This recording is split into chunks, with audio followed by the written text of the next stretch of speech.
కానీ అక్కడికి వెళ్ళిన తర్వాత ఏంటి, ఒక ఇంటికి పెద్దగా, ఒక భర్తగా, పిల్లలు తండ్రిగా అంటే కనుక ఆ పాత్ర అన్నది ఎలివేట్ అయిపోయింది ఆటోమేటిక్గా. అంటే ఏంటంటే అతని మీద, అతని భుజస్కంధాల మీద ఉన్నటువంటి బాధ్యత పెరిగిపోయింది. ఇటువంటి పరిస్థితుల్లో ఏమవుతుందంటే మానసికంగా నలిగిపోతారు. నలిగిపోయినప్పుడు ఏమవుతుంది, ఏదైనా చిన్న ఒడిదొడికి వచ్చింది అనుకోండి అమ్మ. ఉదాహరణకి ఏంటంటే ఆ రోజు జరిగినటువంటి కొట్లాట, అంటే మీరు కొట్టారా, నెత్తిమే కొట్టారా, కాళ్ళ మీద కొట్టారా అన్న అంశాన్ని పక్కన పెట్టేసండి, దానివల్ల అతనికి ఏం పిచ్చి రాలేదు. ఇదైతే నేను క్లారిటీ ఇస్తున్నాను.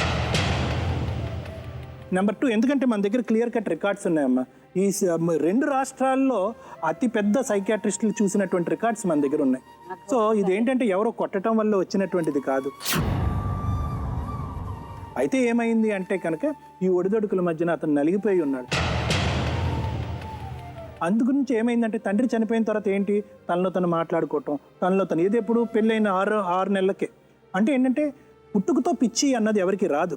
పిచ్చి అనేటటువంటిది బయట ఎప్పుడు పడుతుంది అంటే కనుక 2 గోళ్ల మధ్యన నలిగినప్పుడు ఇది ఏర్పడుతుంది అనమాట.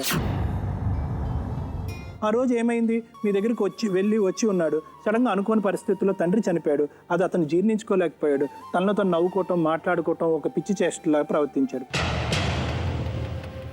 అంతేకాకుండా ఏంటంటే ఇతను మానసిక పరిస్థితి ఎప్పుడు భయంకరంగా డిటీరియేట్ అయిపోయిందంటే ఉర్మిళ గారు, బహుశా మీకు తెలియలేదు. ఎందుకంటే ఈ మొత్తం ట్రీట్మెంట్ 99.9% ఇందులో ఉండేటటువంటి ట్రీట్మెంట్ మీరెవరు చేయించలేదు, తల్లిగా ఆవిడ చేయించింది. ఎందుకంటే నాకు అందు గురించి ఆ తల్లి అంటే కనుక నాకు అంత గౌరవం. అంటే ఏంటంటే ఎవరు కాదు అనుకున్నా కూడా తల్లి పిల్లల్ని కాపాడుతుంది. అంటే ఎంత వయసు వచ్చినా కూడా ఆవిడ చనిపోయేంత వరకు కూడా వాళ్ళ కొడుకును కాపాడుకుంటూనే ఉంటుంది. ఇది తల్లి ప్రేమలో ఉండేటటువంటి గొప్పతనం.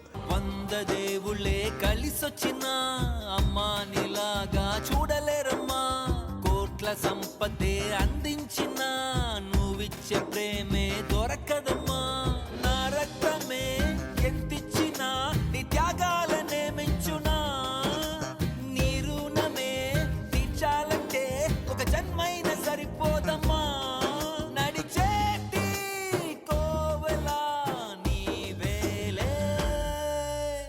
ఆ ఒక్క ఇష్యూలోనే ఆవిడ్ని ఎప్రిషియేట్ చేయాలి, ఆవిడ్ని ప్రోత్సహించాలి, ఆవిడ్ని గౌరవించాలి. కానీ ఏంటంటే ఇది చాలా చాలా కష్టసాధ్యమైనటువంటి వైద్యం అమ్మ, మానసికపరమైనటువంటి ట్రీట్మెంట్. ఎందుకు అంటున్నానంటే అంటే గవర్నమెంట్ తరపున ఇటువంటి వాళ్ళకి సహకారాలు ఉన్నా కూడా ఇది ఖర్చుతో కూడినటువంటి ట్రీట్మెంట్. కాబట్టి ఏం చేస్తారు అంటే కనుక ఎంత ఆర్థిక పరిస్థితి లోపమైనా కూడా ఇలాంటి వాళ్ళు వెళ్ళి ప్రైవేట్ హాస్పిటల్ని ఆశ్రయిస్తూ ఉంటారు.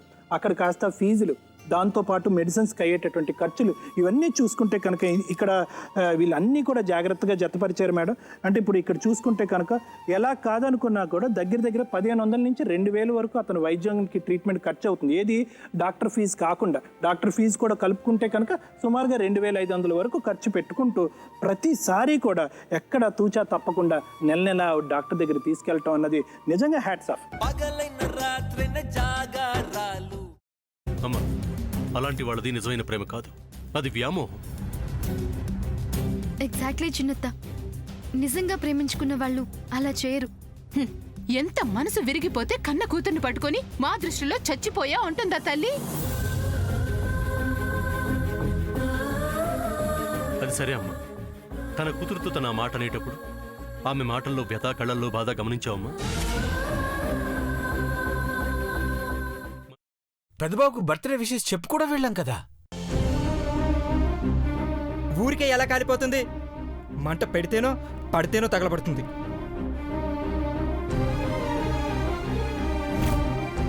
కరెక్ట్ చిన్నబాబు, నీకొచ్చినట్టే నాకు డౌట్ వచ్చింది. పార్వతే షర్టును తగలబెట్టిందనుకుంటా.